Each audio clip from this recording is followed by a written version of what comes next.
একটি মানুষের টক্সিক হওয়া বা না হওয়ার যে ফাইন লাইনটা, তা হচ্ছে ইমোশনাল ইন্টেলিজেন্স। যে মানুষগুলো ইমোশনালি ইন্টেলিজেন্স না, সেসব মানুষগুলো টক্সিক।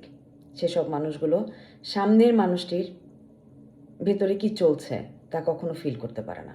তাদের কাছে তাদের পৃথিবীটা, তাদের ফিলিংস তাদের জীবনের ভেতরেই সীমাবদ্ধ। এবং ইমোশনাল আনইন্টেলিজেন্স মানুষগুলো তাদের আশেপাশে প্রত্যেকটি মানুষের জন্য তারা ভীষণ টক্সিক, ভীষণ টক্সিক। কারণ তারা তাদের কাজ, তারা তাদের অ্যাকশনের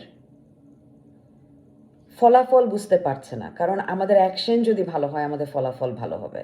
আমরা যদি রিপিটলি আমাদের অ্যাকশন খারাপ করতে থাকি, আমাদের ফলাফল খারাপই আসবে।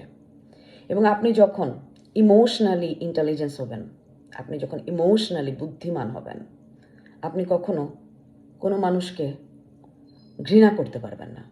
অপছন্দ করতে পারেন, তবে ঘৃণা নয়। কারণ ওই মানুষটির ওই কাজটি করার পেছনে কী কারণ রয়েছে তা আমরা স্পষ্টভাবে দেখতে পারি।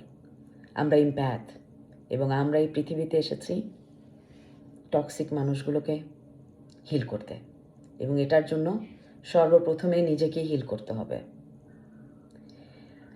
কোনো মানুষ যদি আমার সাথে খারাপ করবার পরও সেই মানুষটির প্রতি দয়া, ভালোবাসা আমাদের ভেতরে থাকে, এর মানে আমরা দুর্বল নই। আমরা দুর্বল নই। এর মানে সেই মানুষটির খারাপ কাজটি করবার পেছনের কারণগুলো আমরা স্পষ্টভাবে দেখতে পাচ্ছি, কিন্তু তার মানে এই নয় তার অ্যাকশনগুলোকে আমরা মেনে নেব। কারণ আমরা যা মেনে নিই, যে অ্যাকশনগুলো আমরা মেনে নিই, সেই অ্যাকশনগুলো আমাদের সাথে বারবার হয়।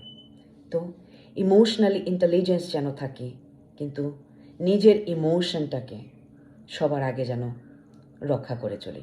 আপনাদের দিদি দিনা।